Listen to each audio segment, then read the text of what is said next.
చాలామంది వాళ్ళ ఇంటర్వ్యూస్‌లో విరాట్ కోహ్లీని అడిగారు, "సార్ మీరు ఏ క్లాస్ వరకు చదువుకున్నారంటే" నేను జస్ట్ 12థ్ పాసు. 12థ్ తర్వాత చదువుకోలేదు. ఎందుకంటే నా ప్రొఫెషన్ క్రికెటర్.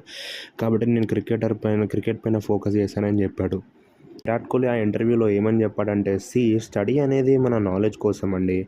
అది మనకి ఎలా బతకాలో నేర్పిస్తుంది. మనం 10థ్ చదివామా, 12థ్ చదివామా, డిగ్రీ చదివామా ఇంపార్టెంట్ కాదు. నాలెడ్జ్ వచ్చిందా లేదా అని అలాంటి మెంటాలిటీ ఉన్నవాడు విరాట్ కోహ్లీ. 2008 వరకు ఐపీఎల్‌లో ఆడే విరాట్ కోహ్లీ 2011లో ఇండియా వరల్డ్ కప్ ఆడాడు. అయినా ఇండియాకి వరల్డ్ కప్ తెప్పించలేకపోయిన ఆయన స్నేహితుడు ఎంఎస్ ధోని ఇండియాకి వరల్డ్ కప్ తెప్పించాడు. అండ్ ఆయనకి చాలా సంతోషం అనిపించింది. ఎందుకంటే వరల్డ్ కప్ ఇండియాకి 28 ఇయర్స్ కింద వచ్చింది. మళ్ళీ 2011లో వచ్చిందని విరాట్ కోహ్లీ సంతోషపడ్డాడు. అండ్ విరాట్ కోహ్లీని ఒక ఇంటర్వ్యూలో క్వశ్చన్ కూడా అడిగారు, "సార్ మీరు వరల్డ్ కప్ తేలేకపోయారు కదా, మీకు ఎలా అనిపించింది 11 మ్యాచ్‌లో" అంటే, క్రికెట్ అనేది ఒక గేమ్ లాంటిది. విన్ అవుతారు, లూజ్ అవుతారు కాబట్టి పట్టించుకోను అని చెప్పాడు.